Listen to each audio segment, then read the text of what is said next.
उपमुख्यमंत्री शिंदेंचा अवमान झाल्याचा दावा करत सत्तेमधील खास करून शिंदेंच्या नेत्यांनी सभागृहामध्ये गदारोळ केलेला होता। नेते व समर्थकांचा संताप मान्य केला तरी हाच संताप महापुरुषांचा अवमान करणाऱ्यांवेळी कुठे गेला होता आणि आज सारखीच आवेशपूर्ण भाषणं सोलापूरकर आणि कोरटकर वेळी का झाली नाहीत असे प्रश्न विरोधक करतायत। पाहूयात।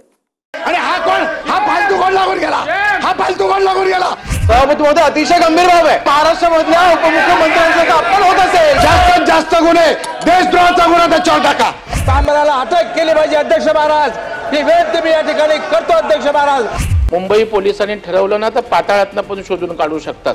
सभापती महोदय ज्या पद्धतीमध्ये त्यांनी अपमान केला त्वरित अटक या ठिकाणी केली पाहिजे अध्यक्ष महाराज। तो भामटा आला तर त्याच्या तोंडाला काळं फासू आम्ही। याच्या मुश्क्या आपण वेळीच जर आवडल्या नाही अध्यक्ष महोदय, त्याला 120 मध्ये अटक करा, त्याच्यावरती 227 टाका। जो शिवसैनिक आहे तो आक्रमक असतोच। शिवसैनिक आक्रमक होणार नाही तर महाराष्ट्रामध्ये आक्रमक कोण होणार? लोकांची इज्जत काढण्यासाठी तुला काय लायसन दिले काय? त्याला चोपलंच पाहिजे आता।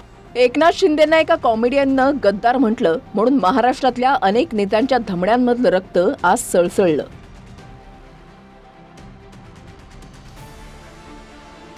ते कॉमेडियनला तुरुंगात टाका म्हणत नेत्यांच्या डोळ्यातून अंगार बाहेर पडले। एरवी प्रतिक्रियेवेळी भासणारा शब्दांचा दुष्काळ यावेळेला ताऊन सुलाखून धोधो कोसळला। मुखातून वाघासारख्या डरकाळ्या फुटल्या। शीघ्र वेगामुळे नेत्यांचे साधे हातवारेही तलवारीच्या पात्यामध्ये बदलले। त्यात आवेग इतका होता की हातवाऱ्यांनीच एखाद्याचं शिर धडा वेगळं झालं असतं। पण या भूमीला सत्वाची जाणीव देणारे शिवराय, बलिदानाचा शूर वारसा सांगणारे संभाजीराजे, शिक्षणाचा पाया रोवणारे फुले, भारताला संविधान देणारे आंबेडकर यांच्यासह इतर महापुरुषांवर जी अपमानास्पद विधानं झाली तेव्हा याच नेत्यांचं रक्त इतक्या आवेगानं का उफाळलं नाही? तेव्हा नेत्यांच्या कपाळावर आट्या का उमटल्या नाहीत? तेव्हा स्वाभिमानाला धक्का लागून आवेशपूर्ण भाषणं का झाली नाहीत? असे प्रश्न सामान्यांना पडावेत हे महाराष्ट्राचं दुर्दैव आहे। निश्चितपणे छत्रपतींच्या समोर कोणीही आम्हाला मोठा नाही आणि कोरटकरचा तर आमच्याशी काही विषयाचा संबंधच नाही। हा कोण? हा फालतू कोण लागून गेला? हा फालतू कोण लागून गेला?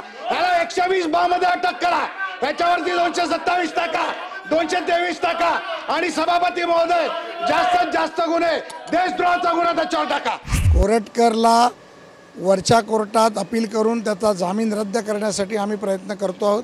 छत्रपती शिवाजी महाराजांचा, छत्रपती संभाजी महाराजांचा, शूर पुरुषांचा जो कोणी अपमान करेल त्याला माफी मिळणार नाही। मंत्री महोदय त्याच्यावरती त्याला अटक, सभापती महोदय त्याला अटक की झाली पाहिजे।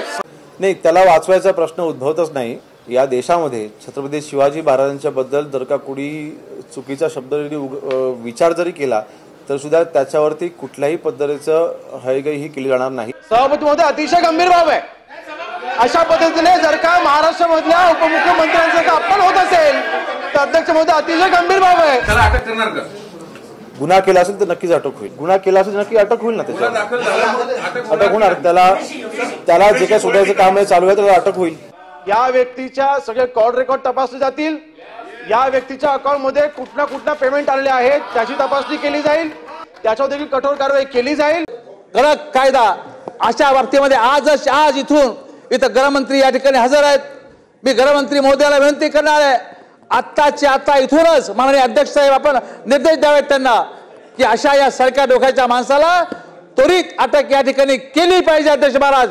कोरटकर असेल किंवा सोलापूरकर असेल, हा कुठेही बिळात बसलेला असला त्याला कोर्टाने जरी जामीन मंजूर दिला किंवा सोलापूरकर एफआयआर झाला नसेल तरीही भीमसैनिक आणि महाराष्ट्रातील शिवप्रेमी जनता हे जिथे दिसतील तिथे यांना पायदळी तुलवल्याशिवाय राहणार नाहीत। मागच्या काही काळात महाराष्ट्रामध्ये कोणत्या मुद्द्यांवरून गजब झाला त्यावर एक नजर टाकूयात। कॉमेडियन कुणाल कामरानं शिंदेंना गद्दार म्हटलं म्हणून शिंदे समर्थकांनी त्याचा कार्यक्रम झालेल्या हॉटेलमध्ये तोडफोड केली। दुसरीकडे शिवराय आणि आंबेडकरांवर वादग्रस्त विधानं करणाऱ्या सोलापूरकरला आंदोलनकर्त्यांच्या विरोधात पोलीस संरक्षण दिलं गेलं। उपमुख्यमंत्र्यांवर पातळी सोडून टीका केल्यानंतर कुणाल कामरावर वायू वेगानं गुन्हा दाखल झाला।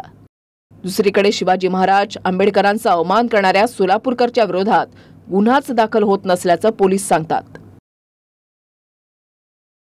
शिंदेंवर बोलल्यानंतर शिवसैनिकांच्या प्रतिक्रिया येणं साहजिकच असल्याचं मंत्री म्हणाले. मात्र सोलापूरकरच्या विरोधात संताप उसळल्यानंतर याच मंत्र्यांनी कायदा सुव्यवस्था हाती न घेण्याचं आवाहन केलं. तोडफोड करणाऱ्या सर्वच शिवसैनिकांना काही तासातच जामीन मंजूर झाला. दुसरीकडे सोलापूरकरच्या घरासमोर सलग 15 दिवस आंदोलन करूनही गुन्हा नोंदवून घेतला गेला नाही. कोल्हापुरात तर कोरटकरच्या विरोधात आंदोलन करणाऱ्यांची सकाळपासूनच धरपकड झाली. कुणाल कामरानं सुपारी घेऊन अपमान केला असेल तर कारवाई करणारच असल्याचं गृहमंत्र्यांनी सांगितलं. तिकडे याआधी कोरटकरवरून वाद उद्भवल्यानंतर तो चिल्लर असून नेहरूंच्या पुस्तकांचा निषेध करणार का, असा सवाल फडणवीसांनी विचारला. शिंदेंचा अवमान करणाऱ्या कुणाल कामराचे सारे कॉल रेकॉर्ड तपासले जातील असं सरकारनं सांगितलं. मात्र कोरटकरकडे माझा नंबर कसा आला, त्याला कुणी सांगितलं, यासाठी स्वतः तक्रारदार इंद्रजित सावंत वारंवार प्रश्न करतायत. काँग्रेसच्या सपकाळांनी औरंगजेबाची तुलना फडणवीसांशी केली. यावरून शिंदे आक्रमक झाले. त्यांनी देशद्रोहाच्या गुन्ह्याचाही उल्लेख केला.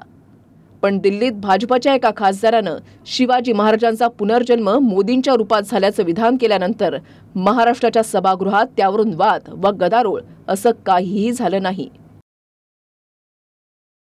सपा आमदार अबू आझमींनी अधिवेशनाच्या तोंडावर क्रूर औरंगजेबाला उत्कृष्ट प्रशासक म्हटल्यावरून सत्ताधाऱ्यांनी गुन्हा दाखल केला. पण आग्र्याची सुटका लाच देऊन झाली अशी खोटी विधानं करणाऱ्या सोलापूरकरवर गुन्हा का दाखल झाला नाही, यावर सत्ताधारी मौन आहेत.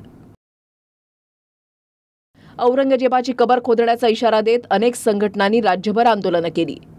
पण सिंधुदुर्गमधला शिवरायांचा पुतळा दर्जाहीन कामामुळे जमीनदोस्त होऊनही या संघटनांपैकी एकानंही आंदोलन छेडलं नाही. आज या कोरटकरच्या बाबतीमध्ये मला जी माहिती आहे, पोलीस तपास चालू आहे आणि तो अटकपूर्व जामिनासाठी कुठेतरी कोर्टामध्ये गेलेला आहे. त्याच्यामुळे त्याच्यावर कारवाई पोलिसांनी केली नाही हे म्हणणं चुकीचं आहे. मला असं वाटतं की कोरटकर असू दे किंवा अन्य कोण असू दे, जो छत्रपती शिवाजी महाराजांचा अपमान करेल त्याला जाब विचारण्याची भूमिका शिवसेना भविष्यामध्ये देखील नक्की घेईल. की या ठिकाणी सभागृहात गृहमंत्री आहेत, गृहराज्यमंत्री आहेत, त्यांनी त्याच्या मुसक्या बांधून आवळून कुठे असेल तो असेल कुठे दाखवतो, मोबाईल टॉवर लोकेशन कुठे आहे. मुंबई पोलिसांनी ठरवलं ना तर पाताळातनं पण शोधून काढू शकतात. आपण या संदर्भात कॉन्क्रीट अशा प्रकारचं आश्वासन द्या तर आमचं समाधान होईल. समान न्याय, तुम्ही समान नागरी कायदा म्हणताय ना, समान कायदा आला पाहिजे ना, समान कायद्यानंच कारवाई व्हायला पाहिजे.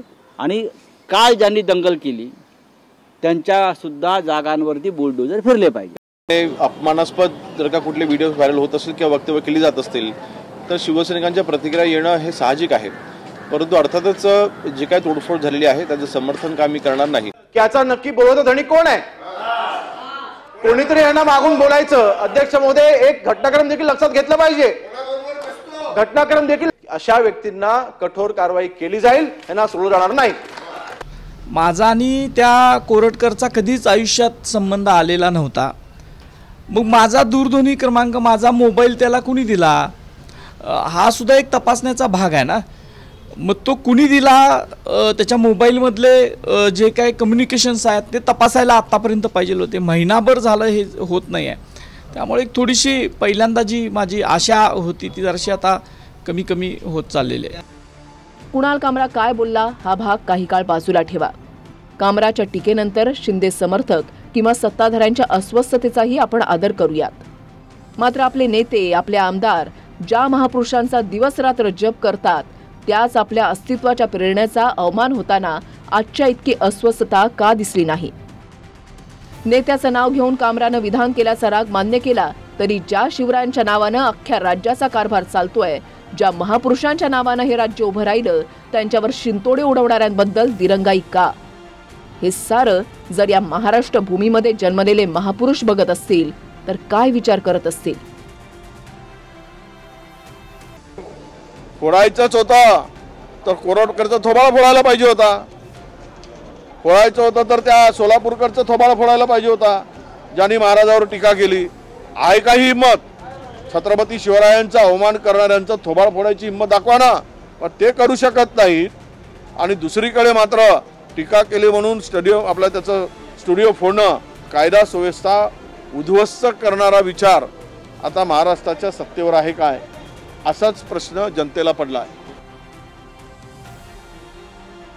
Bureau report TV9 Marathi.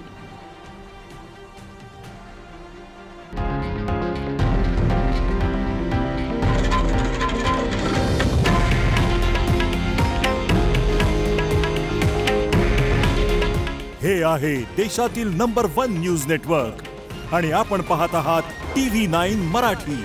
काळजी तुमची, हित महाराष्ट्राचं.